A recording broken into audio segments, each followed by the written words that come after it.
Mesdames et messieurs, bonsoir, bienvenue à votre émission Média Pro qui continue justement de décrypter l'actualité qui fait justement l'événement pendant toute cette semaine, pendant presque 2 semaines, c'est le massacre des Palestiniens à Gaza. Ce soir, nous allons revenir un petit peu sur le rôle des médias dans la région et surtout sur le rôle des réseaux sociaux qui constituent aujourd'hui le 5e pouvoir dans cette guerre médiatique entre les Palestiniens et les Israéliens. Avant de commencer le débat avec nos experts, Faisal Matawi et Reda Harirash, nous allons voir quelques images, des images qui ont fait justement le buzz sur les réseaux sociaux et qui ont constitué une défense intransigeable justement de la cause palestinienne sur les réseaux sociaux. On regarde et on revient au débat.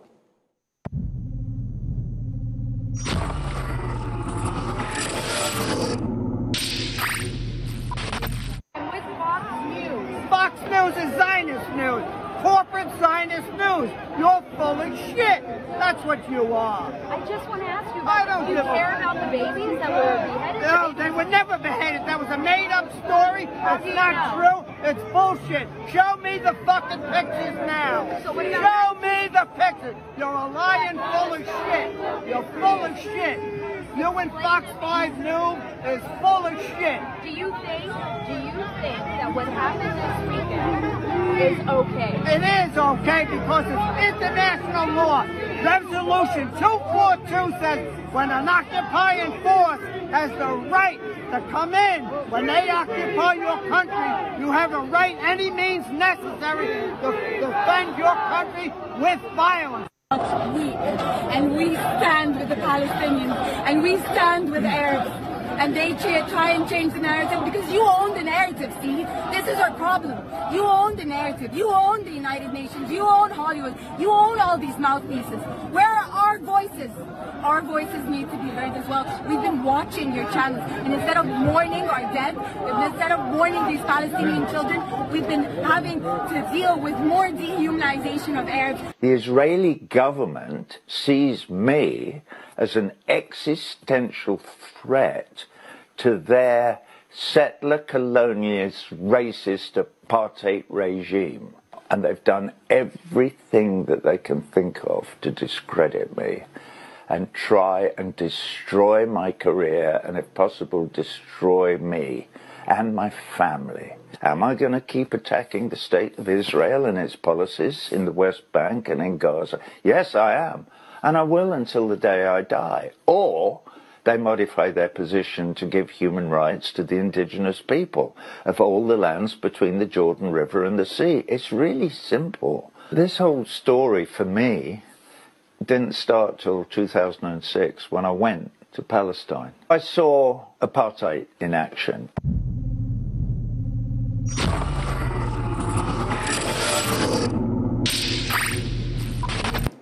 Voilà, c'était 3 vidéos qui ont constitué un petit peu le buzz sur les réseaux sociaux et qui ont défendu la cause palestinienne sans montrer les images du terrain.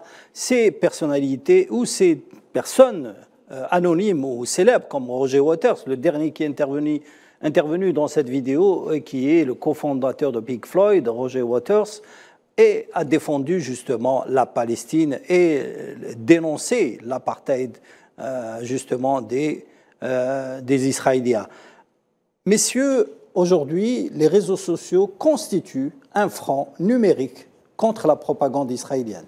Oui, absolument. Et même la propagande israélienne utilise les réseaux sociaux à sa manière. Mais actuellement, la bataille est gagnée par les Palestiniens ou les alliés des Palestiniens. Oui, parce qu'on aura constaté que ces derniers jours, il y a un retournement de l'opinion.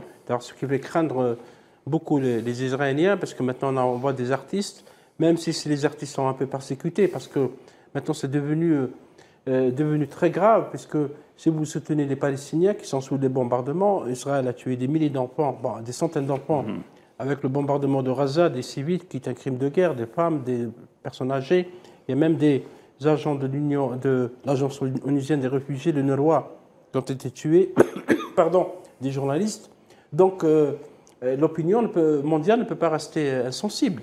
On a beau véhiculer des messages, notamment avec les grandes networks, les grandes chaînes de télévision, des journaux, mais vous avez vu que ce week-end a été particulièrement agité dans le sens où il y a eu beaucoup de manifestations à travers le monde, pas uniquement dans le monde arabe, parce qu'on avait voulu cantonner la cause palestinienne ou ce qui se passe à Gaza comme une affaire arabo-musulmane. Non, c'est une affaire humanitaire et humaine.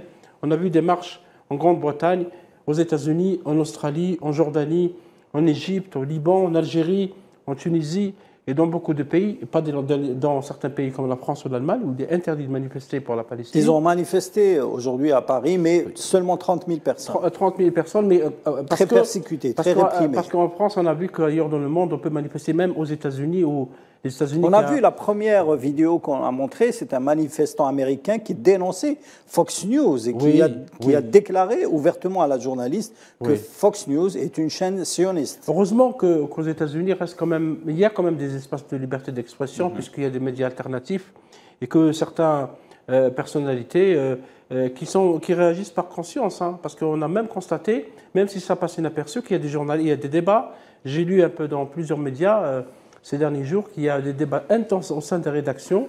Il y a des journalistes qui n'acceptent pas ce que fait CNN, par exemple. Vous avez vu que CNN a diffusé pour la première fois une vidéo d'une femme égyptienne qui manifestait dans la frontière avec Gaza. On a vu justement un extrait où l'Égyptienne a critiqué ouvertement. Un journaliste de CNN. De CNN, le comportement des médias occidentaux qui se il faut préciser, Faisal, que la vidéo a été postée avant que CNN ne diffuse cet extrait. Parce que, disons, les réseaux sociaux ont poussé CNN à diffuser cet affrontement. Oui, parce que la journaliste a aussi eu un comportement courageux, il faut le saluer. Elle a dit qu'il y a de la colère à l'égard des médias occidentaux, notamment CNN, de la manière où elle couvrait ce qui se passe à Gaza, parce que le CNN, BBC, Fox News et les autres médias ont complètement ignoré les massacres d'Israël. On a même essayé de nous inventer une version comme quoi ce n'est pas Israël qui a bombardé l'hôpital où il y a eu beaucoup de morts. Et donc on a essayé de manipuler en utilisant ces médias. Et heureusement aussi qu'il y a donc une prise de conscience mondiale des opinions, ça veut dire les populations, les associations, les partis, certains partis, de gauche notamment, des militants humanitaires, y compris des juifs, hein, parce qu'on a vu des juifs manifester contre les massacres d'Israël à New York. Et il y a aussi les réseaux sociaux. Et là, ce qui est intéressant, peut-être c'est un paradoxe, c'est que Facebook, qui était une plateforme que certains présentaient comme une plateforme de liberté d'expression, tout le monde pouvait s'exprimer. Censure, justement. Évidemment, et censure. Même YouTube et TikTok aussi. Facebook a installé, ce qui est étonnant pour TikTok, parce que TikTok est un réseau chinois. Facebook a installé même des logiciels. C'est une censure technique, elle est sournoise. Si vous postez un post favorable à la Palestine, il va être descendu, dégringolé pour qu'il n'apparaît pas. Et toutes les vidéos... Ils installent un algorithme qui un petit peu défavorise la visibilité. C'est un filtrage de censure, et c'est une censure politique qui est assumée par Facebook, et même Instagram aussi, parce que Instagram, si vous postez... il y a une Palestinienne, les Palestiniens de l'intérieur, qui est en Israël, qui a posté, elle a seulement fait un like pour un site palestinien, elle a été poussée vers la porte, parce qu'il y a beaucoup d'Arabes qui vivent en Israël, qui sont poussés vers la porte, ça veut dire qu'ils sont obligés de quitter leur poste, parce qu'ils expriment de la solidarité avec la Palestine. Donc il y a une espèce de terreur qui n'est pas installée, terreur de pensée, qui n'est pas installée uniquement en Israël, mais aussi dans beaucoup de pays occidentaux qui s'amusent à la fin de l'année ou parfois dans les rapports, notamment de certains ONG, à donner des leçons de morale pour les pays de l'Afrique, du monde arabe, en parlant de la liberté d'expression, liberté d'opinion. Donc si vous êtes en Europe et que vous êtes favorable, pas uniquement à la Palestine, défendre les humains, parce que les Palestiniens qui sont tués, maintenant je pense qu'on s'est rapproché de 5 000. C'est même dans une guerre qui dure 2-3 ans, on n'arrive pas à ce chiffre élevé dans une période très courte, et Israël ne va pas s'arrêter sur ce bon chemin parce qu'elle a encore menacé la population civile. Elle est en train de s'attaquer à des civils, ce qui est un crime de guerre reconnu mondialement. Donc les personnes réagissent par un sentiment humain. On est en train de solidariser avec des bébés. On avait des bébés déchiquetés, on avait des femmes tuées, on avait des vieillards. Ces images justement du massacre de l'hôpital de Gaza ont été diffusées un petit peu grâce aux réseaux sociaux, diffusées grâce aux smartphones des journalistes, mais aussi des Palestiniens présents sur place qui ont diffusé les images instantanément. Instantanément. Et ça a basculé l'opinion justement internationale contre C'était Israël. la crainte des stratèges sans que les médias arrivent sur les lieux, pour qu'on précise. Les stratèges craignaient un peu un retournement d'opinion parce qu'ils pensaient qu'il y avait de la sympathie. Ça a annulé la visite de Biden en Jordanie. En Jordanie, et Biden est allé. Biden est maintenant c'est un président qui assume les actes d'Israël complètement, ce qui est un peu étonnant. C'est vrai que les États-Unis, on l'a expliqué dans la précédente émission, disant que les États-Unis financent en grande partie Israël, 34 milliards de dollars décidés par Obama en 2019 pour 10 ans. Chaque 10 ans, il y a beaucoup d'argent qui va. Bien sûr, il n'y a pratiquement pas d'argent américain envers les Palestiniens. Donc Biden a choisi son camp d'une manière claire. Lui et d'autres présidents, d'autres chefs d'État qui complètement ignoraient les souffrances des Palestiniens. L'histoire le retiendra. Reda Harira, justement, vous avez un petit peu suivi toutes ces vidéos sur les réseaux sociaux. Est-ce que vous pensez que ces vidéos influencent les médias actuellement, les médias classiques? Plus que jamais, pour faire face à un blackout qui pourrait être imposé par une partie au détriment de l'autre. Mais pour revenir un peu à la position américaine, le président Biden est plutôt un président qui est bousculé actuellement. Parce qu'il faut savoir qu'à l'intérieur des États-Unis, il y a une opinion américaine qui est de plus en plus alerte. Et même au sein du département d'État américain, il y a eu plusieurs responsables qui depuis ces 48 heures, sont carrément en fronde contre la hiérarchie qui les dirige et ils ne sont pas prêts à se lancer corps et âme pour défendre un pays qui est indiqué du doigt. Donc, aussi bien au sein du département d'État américain qu'au sein de l'opinion publique américaine, on constate depuis la présidence d'Obama l'émergence quand même d'un leadership arabo-musulman aux États-Unis qui a été acté et reconnu par un certain nombre d'universitaires ces derniers jours et qui estime que ce leadership-là fait contrepoids au leadership sioniste en Amérique et que désormais tous les dirigeants américains sont obligés d'en tenir compte au risque d'être bousculés. On le voit notamment avec les transformations qu'ont pu connaître certains partis comme le Parti démocrate, qui a un certain nombre de responsables qui sont d'origine arabe et qui font connaître leur voix. Nous avons avec nous ce soir une spécialiste des réseaux sociaux. Houyam, est-ce que vous êtes avec nous? Elle n'est pas encore connectée avec Mediapro. Faisal Matawi, quand on parle justement des médias sociaux, est-ce qu'on peut considérer que les médias sociaux, que ce soit Twitter, YouTube, Facebook et même TikTok, deviennent aujourd'hui la première source d'information? Pour certains, oui, parce que les médias n'arrivent pas partout, mais pour les réseaux sociaux, moi je salue, cela dit, parce qu'il y a des exceptions. Twitter, quand même, parce que je suis beaucoup un peu ce qui se passe en territoire palestinien, en Palestine, à travers Twitter, et Twitter ne censure pas. D'ailleurs, Elon Musk, qui est le patron de ce réseau important, a dit dès le départ: je ne peux pas censurer les opinions des gens, on ne peut pas militer pour la liberté d'expression. Parce que vous savez, Salim, que Twitter a subi des pressions de l'Union européenne. Tout à fait. On lui a demandé de contrôler le contenu, etc. Parce que l'Union européenne, comme vous le savez, maintenant est devenue aussi une institution de censure. Ils ont déjà censuré les médias russes à cause de la guerre en Ukraine. Ils ont fait des pressions sur les médias chinois. Et maintenant, sur Twitter, qui est quand même un réseau américain, Twitter fait passer beaucoup de messages. La même chose pour Telegram, où il y a beaucoup de vidéos. Telegram ne fait pas de censure des contenus. Donc ça a basculé un peu, on n'a pas eu la pensée unique qu'on voulait, parce que ceux qui ont soutenu Israël, qui continuent de la soutenir, et qui parlent maintenant d'une guerre Israël-Hamas, alors qu'il s'agit d'une guerre contre les civils palestiniens, parce que c'est les civils palestiniens qui sont les ciblés, et on continue de les cibler comme aujourd'hui à Khan Younis aussi, on cible même les ambulances. Parce que vous savez que c'est un crime de guerre aussi, mais les crimes de guerre, on cible les hôpitaux, donc c'est tout à fait... les écoles. Et donc les réseaux, effectivement, permettent à beaucoup de personnes de dire des choses, d'exprimer des opinions malgré la terreur, hein, parce qu'il y a une terreur qui est... On cible même les synagogues, c'est-à-dire même les endroits où c'est un lieu de culte juif, où se cachent parfois des Palestiniens. Il est ciblé par l'armée sioniste. L'armée israélienne ne fait aucune distinction. Ni lieu de culte, ils ont déjà détruit des mosquées. Bien sûr, mosquées, c'est des églises. Des églises aussi. Une église d'ailleurs, une ancienne église qui est parmi les plus anciennes églises dans le Moyen-Orient, parce qu'il y a aussi Masihi Sharq, les chrétiens d'Orient. Évidemment, il y a eu des protestations par rapport à ça, mais déjà, Israël a déjà détruit beaucoup de mosquées, des écoles aussi, des hôpitaux. Donc qu'est-ce qui reste si Reda parlait du débat au sein du département d'État, parce que c'est vrai, il y a beaucoup de personnes qui ont quand même de la conscience, des diplomates au sein du département d'État qui sont en train de protester contre la politique menée par les États-Unis, qui ne fait aucune distinction. Ils n'ont même pas eu des mots pour les morts palestiniens. C'est pour un pays qui défend les libertés et qui défend la démocratie, qui a toujours été un grand donneur de leçons, c'est inacceptable et impardonnable. Voilà. On va revenir peut-être avec Paris.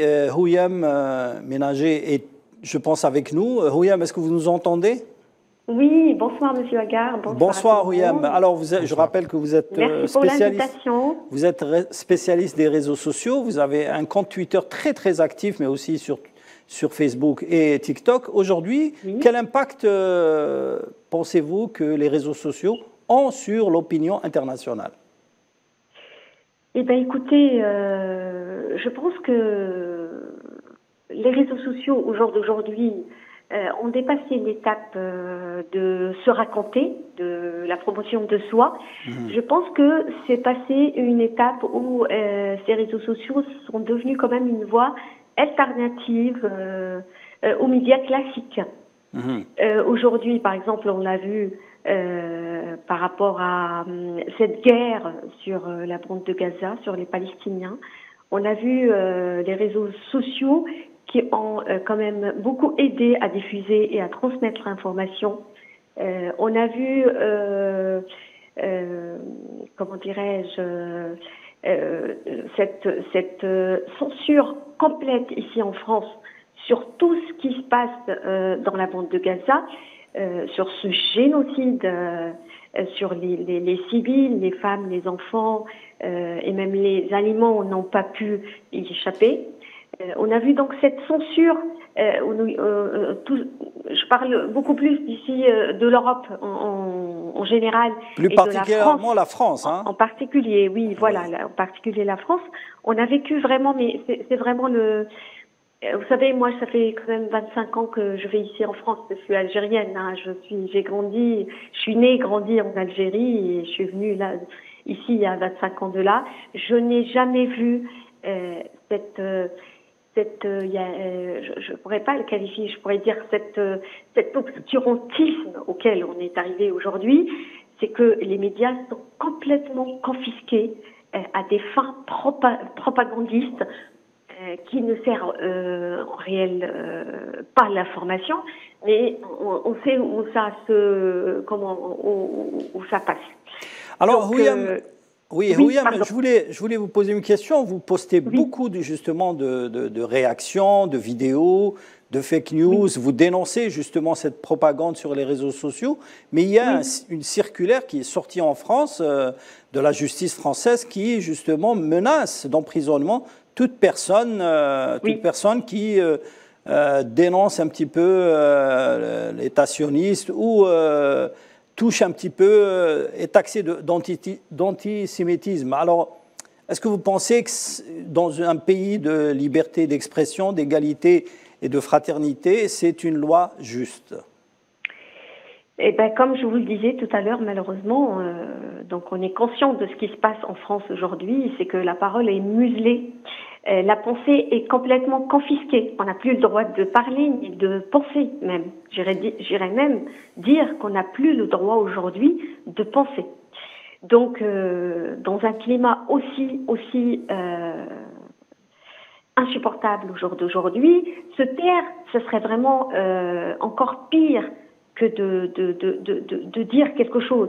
Je veux dire, de notre droit aujourd'hui, comme vous l'avez dit, moi je fais partie de ces Algériens et ces Algériennes qui ont toujours lutté pour des causes justes, on va dire. Comme ça, on a toujours essayé de nous exprimer, même en étant... on risque quelque chose, c'est-à-dire qu'on est quand même exposé à un risque sanctionnaire quelque part. Parce que vous avez vu il y a quelques jours, le ministre de la Justice française menace de 5 ans de prison ferme toute personne qui ose sortir avec un drapeau palestinien. Je veux dire, on est arrivé quand même à un stade assez radical. À un niveau assez haut, je veux dire. C'est peut-être le premier Européen qui agit de la sorte. Je veux dire, aujourd'hui, si on continue à se taire, la situation va s'aggraver. Je veux dire, aujourd'hui, on a choisi tous de parler, quels que soient les risques, on est exposé, comme je vous ai dit, mais on va continuer à parler. La preuve, c'est que les réseaux sociaux ont tellement diffusé du contenu sur ce qui se passe à Gaza, ils ont tellement diffusé la réalité, l'info de sa source, parce qu'on est quand même connecté, je veux dire, au jour d'aujourd'hui. On peut pas cacher l'information.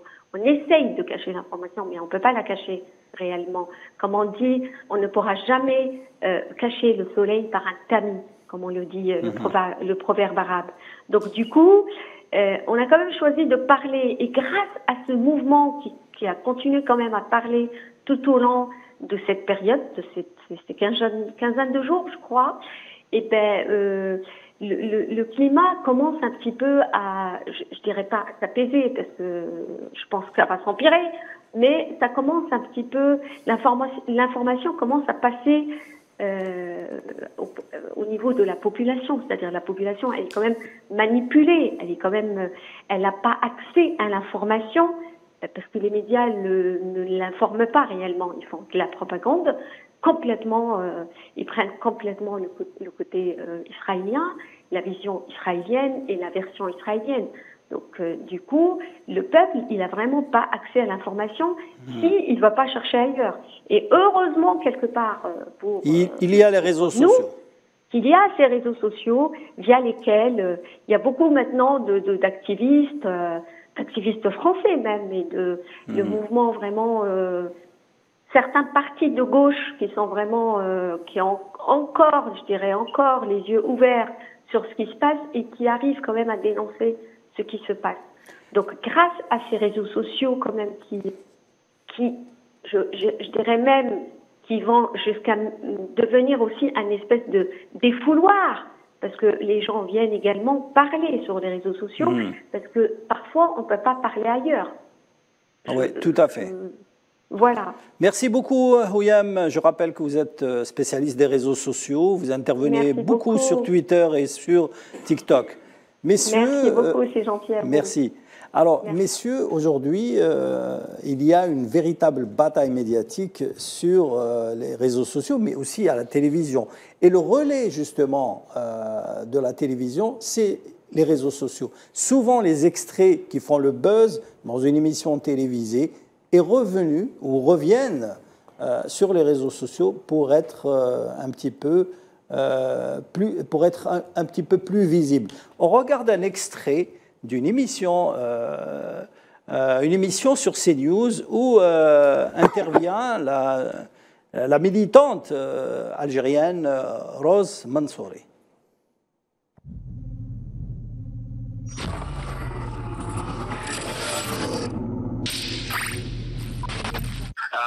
On va dire un combat de vie, de survie pour les journalistes aussi.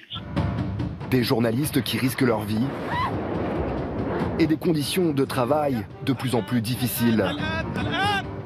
La liberté de la presse, elle est complètement bafouée aujourd'hui à Gaza, c'est-à-dire que les journalistes, le seul sort qu'il leur reste, c'est de mourir en informant. Ils font face aussi à un fardeau psychologique que représente le fait de documenter une crise humanitaire en cours tout en la vivant.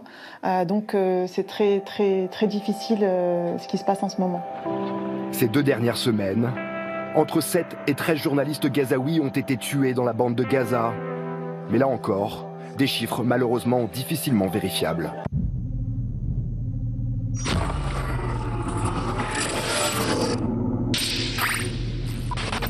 Voilà, c'était un extrait justement d'un sujet de France Télévisions sur un petit peu le travail des médias palestiniens. Vous savez très bien, aujourd'hui, à Gaza, il n'y a pas beaucoup de journalistes internationaux ou étrangers. C'est véritablement des freelancers palestiniens qui transmettent l'information et parfois au péril de leur vie. Oui, il y a 19 journalistes tués. Voilà, oui. 19 tués, parce qu'on l'a, comme on l'a dit dans une précédente émission, Israël, dans sa stratégie, ne veut pas de témoins. Et les journalistes, c'est des témoins.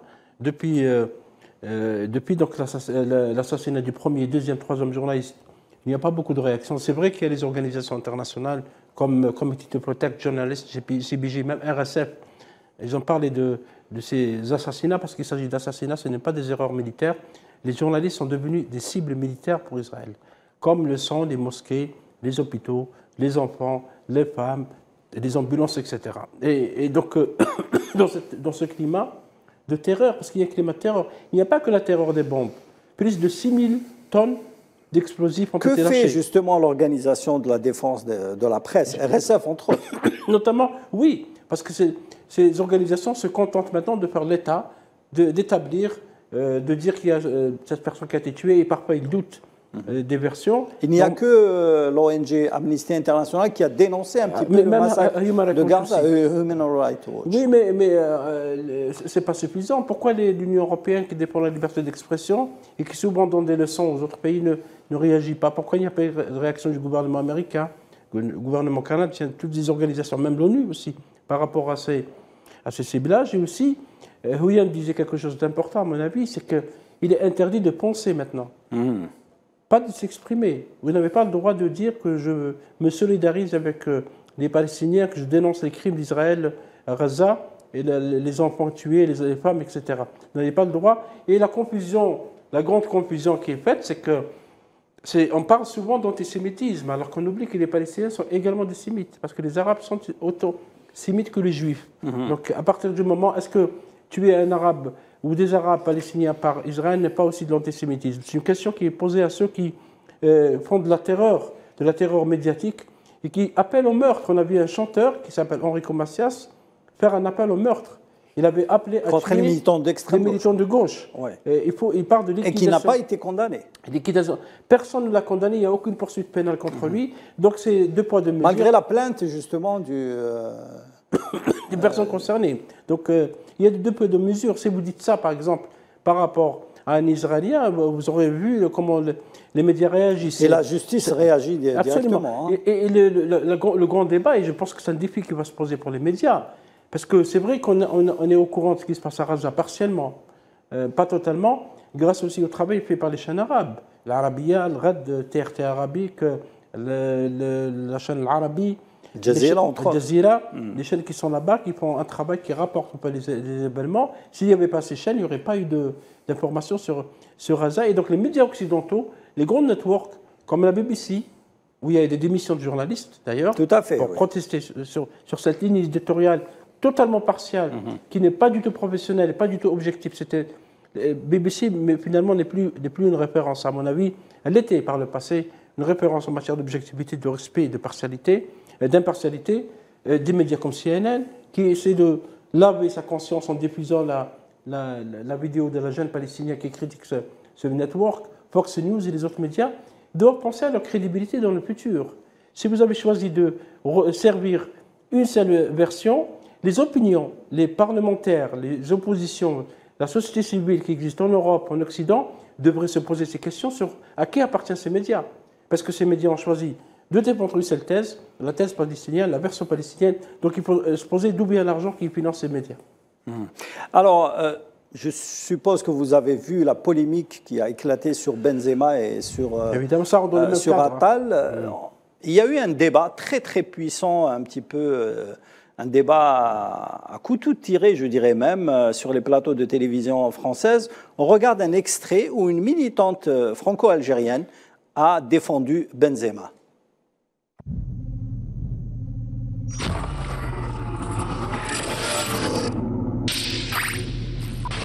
Moi, je crois qu'on ne reproche pas à Karim Benzema d'être frère musulman, on lui reproche d'être fièrement musulman. Là-dessus, Allah Akbar déjà, ça vous choque? Qu'est-ce que ça veut dire pour vous? Ça veut dire Dieu est grand pour moi. Non, mais c'est bien que vous connaissiez la définition, effectivement. Allah Akbar, ça veut dire Dieu est grand, je vous en prie. Mais vous savez, les mots ont une définition, ils n'ont également que des usages. Il n'y a pas longtemps, vous savez, on a mis en garde à vue une femme parce qu'elle avait dit salam alaikum à sa voisine. Donc, salam alaikum, qui veut juste dire paix sur vous. Non, mais enfin, il est là le niveau de suspicion dans notre pays. Non, mais il n'y a pas de oui, mais. Je termine juste sur mon propos et je vous réponds après. On déshumanise complètement, en fait, des Palestiniens qui meurent, certains qui crient Allah Akbar. C'est peut-être pour rendre justice sur ces milliers de victimes. Mais vous êtes d'accord que c'est symbolique aujourd'hui? Allah Akbar, c'est ce que. Mais c'est vous qui en faites un cri terroriste qui aujourd'hui a ne serait-ce que donné le nom d'un Palestinien qui est mort. Pas du tout le même débat. Vous savez, par exemple, je vais le faire. Là, vous avez Arej. Arej, elle avait 25 ans. Arej, elle était dentiste à Gaza. Arej, elle devait se marier ce mois-ci. Personne ne parle d'Arej. Enfin, il y a des milliers comme ça d'enfants. Non, mais parce qu'on n'a pas le droit de les humaniser, les Palestiniens. Donc on n'a pas le droit de donner leur nom. Est-ce qu'on a le droit de donner leur nom? Est-ce qu'on a le droit de parler de leur histoire? Les musulmans de ce pays ne sont pas victimes du terrorisme. Vous êtes dégueulasse, excusez-moi. Pardonnez-moi, restez poli. C'est honteux. Non, mais restez poli. C'est honteux. Restez poli, monsieur Bertrand. Les musulmans de France sont aussi victimes du terrorisme. Mais bien sûr. Bah oui, bien sûr. Il y en a eu au Bataclan, il y en a eu à Nice. Vos propos sont abjects, monsieur Berkov. Et c'est ça le problème. C'est qu'on est en train d'opposer les Français. On fait croire que les Français de confession musulmane ne sont pas victimes du terrorisme. Il y en a. Vous n'avez le droit de pas les entendre, mais il y en a. Je crois qu'il y a aujourd'hui des Français qui sont pour la cause palestinienne, qui sont pour que les Palestiniens vivent en paix, vivent en dignité. Et le dire, ce n'est pas faire d'eux des antisémites. Et le dire, ce n'est pas faire d'eux des terroristes potentiels.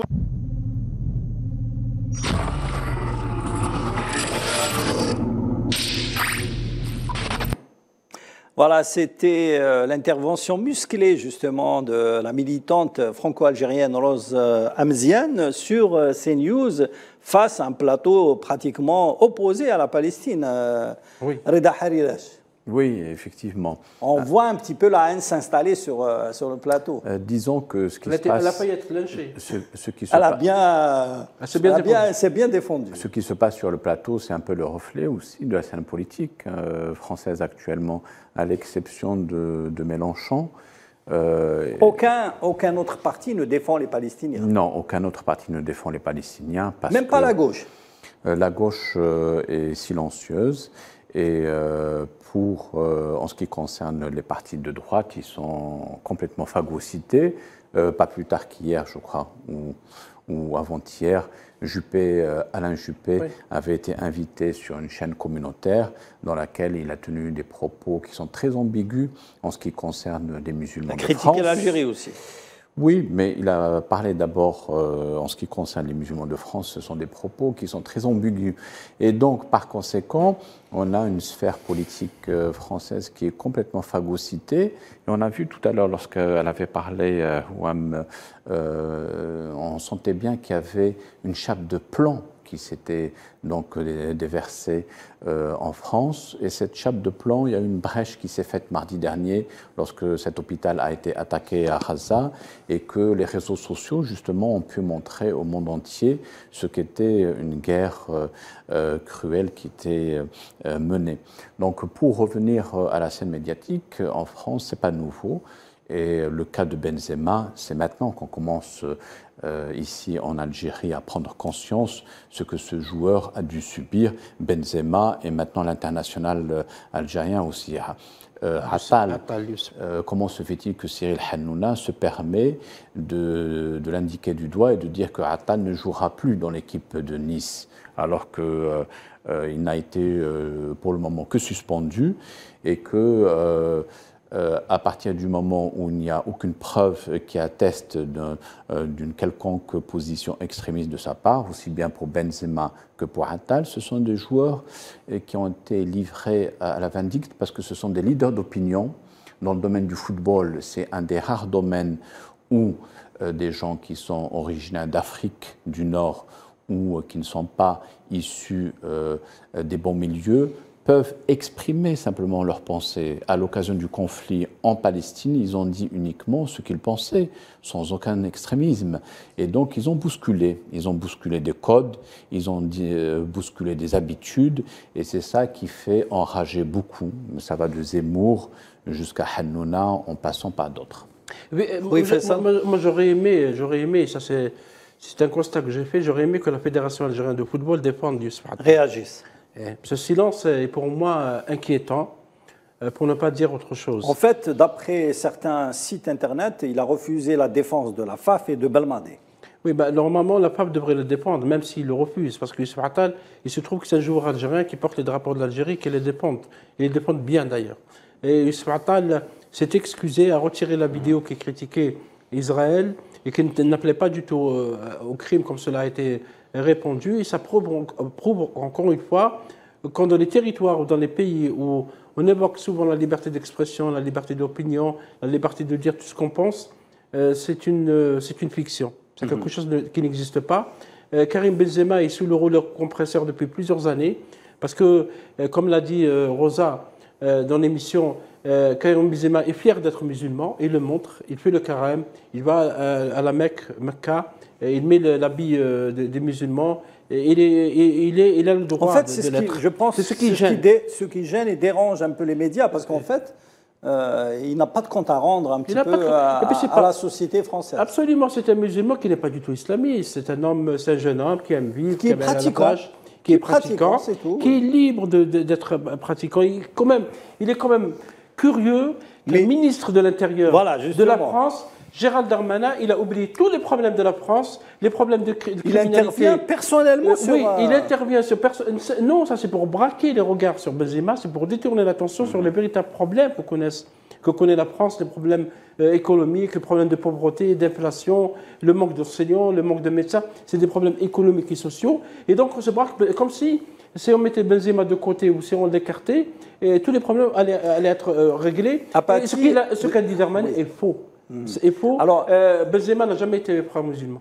Alors, Apathy, le journaliste de l'émission Le Quotidien de Barthès, a dénoncé un petit peu l'attitude du ministre de l'Intérieur, disant que ce n'est pas son rôle, justement, de s'attaquer. Il y a la justice, et il est même allé plus loin en disant où sont les preuves de son implication avec... Il n'y a pas de preuves. C'est un ministre de l'Intérieur qui lâche depuis plusieurs années déjà beaucoup d'accusations. C'est un ministre de l'Intérieur qui a montré qu'il n'a pas du tout les migrants. Qui surfe un peu sur l'extrême droite, qui veut des ambitions électoralistes. Il a des ambitions électoralistes. Il voudrait être peut-être président un jour, Moussa Darmanin en France. Et donc je pense que cette manière de s'attaquer aux joueurs, elle est, j'allais dire, indécente. Elle est indécente, elle est abjecte. Benzema a défendu les couleurs de la France, il me semble. Ouais. Il a été joueur de l'équipe de France, c'était un franco-algérien. Il n'a jamais eu des mots attaquant, appelant au terrorisme, comme cela a été dit, ni appelant à la haine. Donc, quand on se braque sur ces joueurs, et comme par hasard, c'est toujours d'origine arabe ou musulmane. Algérienne. Ou algérienne. Et un joueur a souri, je pense, quand on présentait les hommages à ce qui s'est passé en Israël, il a été aussi rappelé à l'ordre. Donc, on appelle ça de la terreur. Il y a une terreur de pensée dans un pays qui était... et qui est souvent présenté comme un pays qui défend les droits humains et les libertés. Oui, je voudrais juste compléter par rapport à Karim Benzema.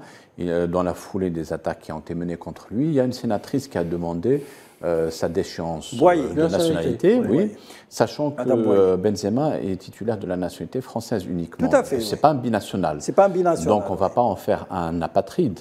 C'est-à-dire qu'ils ne peuvent pas lui retirer la nationalité. Exactement. Alors qu'il n'a rien fait.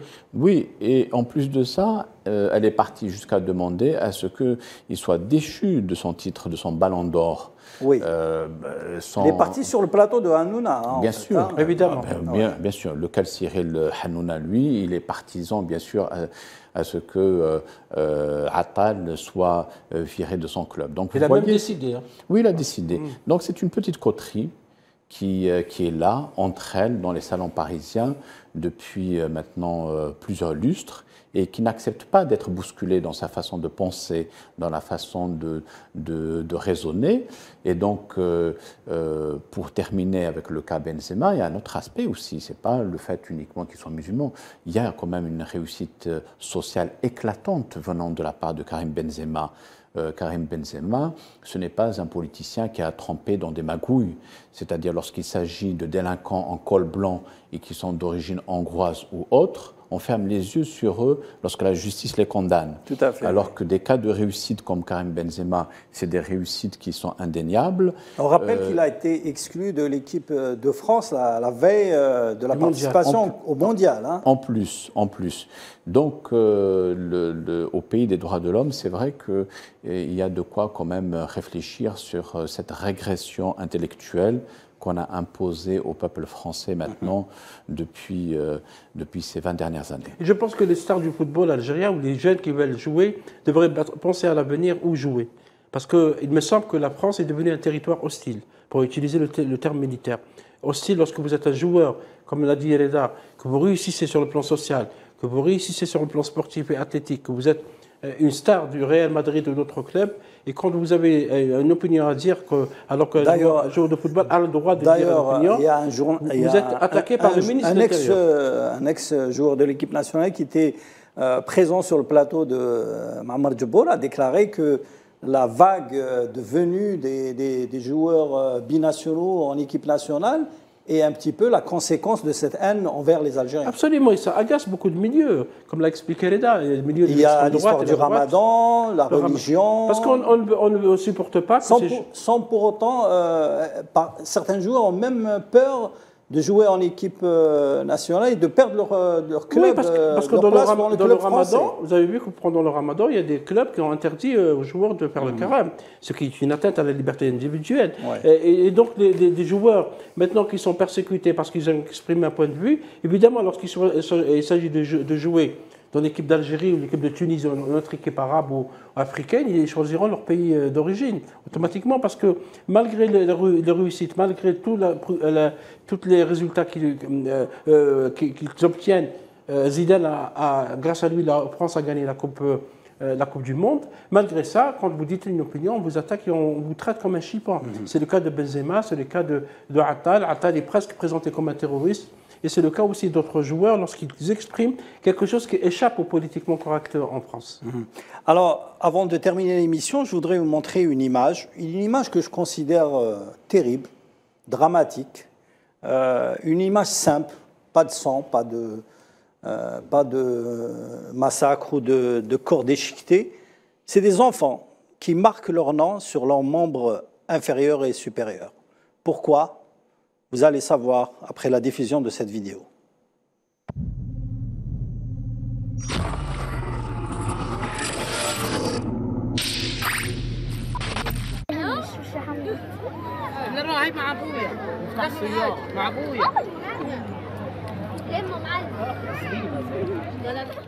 هي خليه لا اتجه لأبعض هنسوي كتبة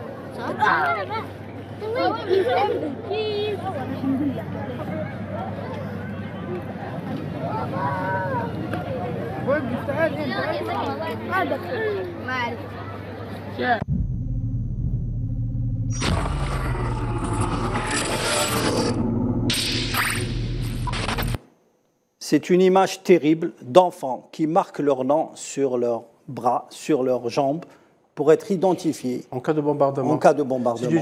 C'est une image qui m'a ému et qui m'a terriblement choqué, parce que c'est une image, on voit un petit peu le courage de ces enfants, qui n'ont pas peur de la mort. Hein, qui sont conscients de la situation. Qui sont conscients et sont courageux. Oui. C'est une image qui a fait le buzz un petit peu sur les réseaux sociaux et je pense que je voudrais un petit peu rendre hommage. Et je rappelle aussi qu'il y a des images qui ont circulé montrant des enfants dont les membres supérieurs portaient leur nom. Oui, et là, je pense que c'est du jamais vu dans l'histoire.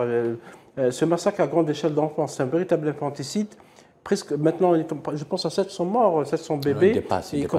On a dépassé les 700, c'est du jamais vu dans l'histoire. Et cette image marquera, peut-être il faut la montrer à des personnes qui n'ont rien vu à Gaza, le président Biden notamment aux États-Unis et d'autres. Et ça marquera les esprits. Je pense que cette image restera dans l'histoire comme l'image de la fille qui échappait au napalm au Vietnam et qui a retourné l'opinion mondiale contre les États-Unis. Merci Faisal Matawi, merci Reda Harirash, merci d'avoir suivi ce soir cette émission consacrée justement sur le rôle des réseaux sociaux dans la guerre médiatique à Gaza. On vous donne rendez-vous la semaine prochaine avec un nouveau numéro sur Mediapro.